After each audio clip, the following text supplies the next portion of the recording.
quais os direitos que uma pessoa presa em flagrante tem, né? O que ela pode fazer após ser presa em flagrante? Eu sou Geraldo Tadeu Jorge Filho, sou advogado criminalista aqui na Agulhã Advogados e hoje nós vamos tratar sobre essas questões dos direitos do preso em flagrante. A prisão em flagrante é uma situação bastante complicada, né? Ocorre quando o sujeito é pego ali no momento que praticava a infração. Então a pessoa é detida, né, nessas circunstâncias e após ela ser presa, ela tem que ser cientificada. O que é isso? Ela tem que ser informada sobre os seus direitos. Então assim, como nós vivemos num estado social e democrático de direito, os cidadãos, inclusive as pessoas que cometem crimes, elas têm direitos que devem ser respeitados pelas autoridades públicas. Então, quando a pessoa é presa, não é simplesmente jogada lá, ela tem que ser informada sobre o que ela pode fazer nesse momento que ela se encontra presa, que ela foi presa em flagrante delito. Então, são uma série de direitos que ela tem. E não importa a gravidade do crime, seja a gravidade que for, seja o ato que for, as autoridades públicas terão a obrigação de respeitar esses direitos, de informar esses direitos.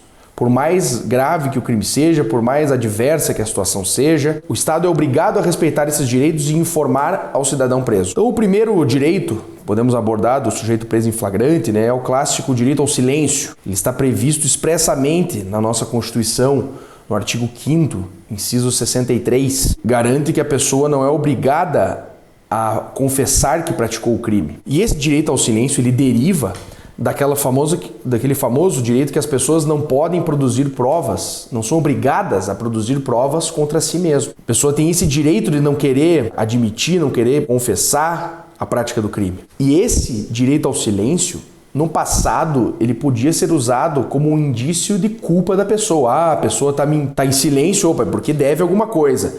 No direito penal brasileiro, isso não pode. Não é válido utilizar o silêncio de uma pessoa contra ela.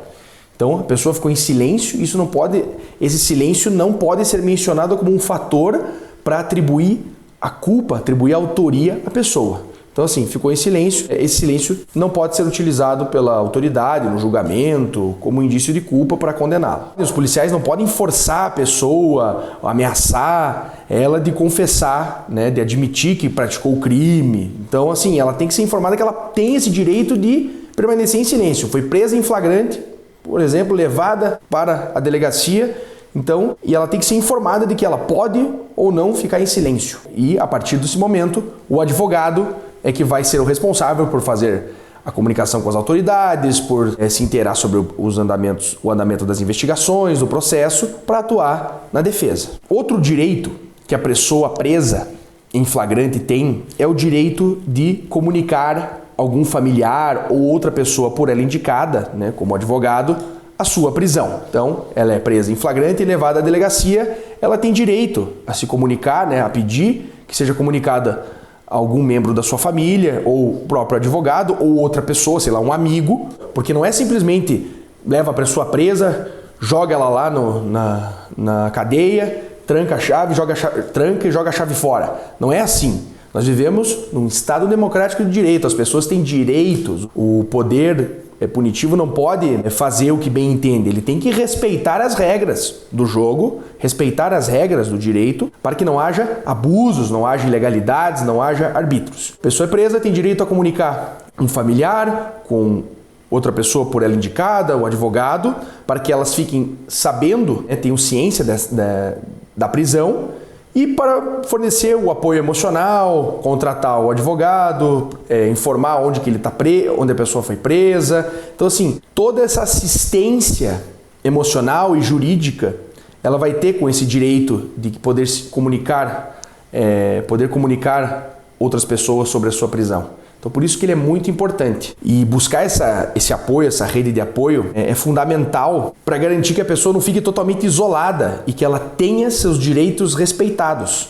Porque ela comunique à família, que a família vai atrás do advogado, o advogado vai até o preso, avaliar as condições carcerárias, as condições que a pessoa está presa, ver as estratégias que podem ser adotadas, as medidas que podem ser adotadas, enfim, cuidar de toda essa parte técnica e jurídica para conseguir promover uma defesa adequada. Recapitulando, a pessoa não é obrigada a produzir qualquer prova contra si mesma, não é obrigada a falar sobre o crime, se cometeu ou não, então ela pode ficar em silêncio e ela tem o direito, após ser presa, de comunicar a algum familiar, um advogado ou outra pessoa sobre a sua prisão. Além disso, após a pessoa ser presa, as autoridades públicas devem comunicar o Ministério Público e o juiz que ocorreu a sua prisão, imediatamente, segundo a lei. Então, expede um ofício para que o juiz, o Ministério Público já fiquem cientes de que uma pessoa está sendo presa. Então, e por que ocorrem essas comunicações? Por que tem que comunicar o juiz, o Ministério Público? Então, nesses casos é porque, novamente, a prisão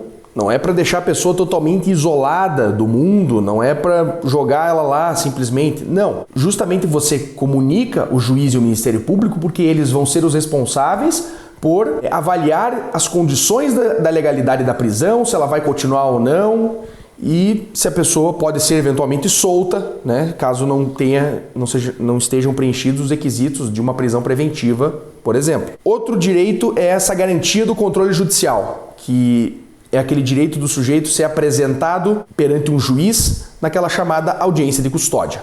O que seria isso? Então, assim, a pessoa é presa, um prazo de 24 horas para a pessoa ser apresentada na frente de um juiz. E isso serve justamente, né, nesse momento, nessa audiência de custódia, não é para a pessoa contar se fez ou não fez o crime, mas ela tem possibilidade de dizer como que ocorreu a prisão, porque essa audiência serve justamente para avaliar as condições e a legalidade de como aconteceu a prisão, se houve algum abuso de autoridade, se ela foi espancada, se ela foi obrigada a falar alguma coisa. Então, nesse momento, o juiz vai avaliar se a prisão ocorreu dentro da legalidade ou não.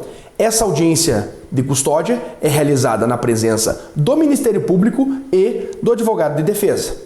Porque nesse momento vai ser que o Ministério Público vai pedir ou não a conversão do flagrante em prisão preventiva ou pedir para o cumprimento de medidas cautelares diversas da prisão, e o advogado também vai ter a oportunidade de se manifestar no sentido também de pedir a liberdade provisória, a liberdade da pessoa, e nesse momento, nessa audiência, o juiz vai decidir se mantém a pessoa presa decretando uma prisão preventiva, caso estejam presentes os seus requisitos, ou determina a soltura do preso.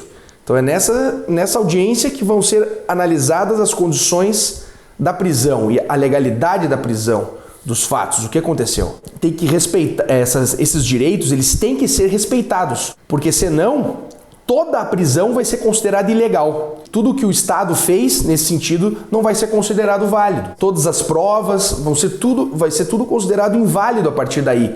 Caso a prisão tenha sido ilegal, e o que derivou dela consequentemente. O sujeito tem o direito de ser ouvido na presença do seu advogado, do advogado criminalista, que ele sim vai ser o responsável por analisar o seu caso com detalhes, analisar todas as circunstâncias, detalhes, peculiaridades, para postular, para pedir ao juiz a sua soltura, a substituição por medidas cautelares diversas. Então essa é a importância. E o preso tem o direito de ser ouvido perante a autoridade policial na presença do seu advogado. Então é isso, pessoal. Esse foi mais um vídeo de hoje. Não se esqueça de se inscrever no canal, curtir o vídeo e até uma próxima. Muito obrigado.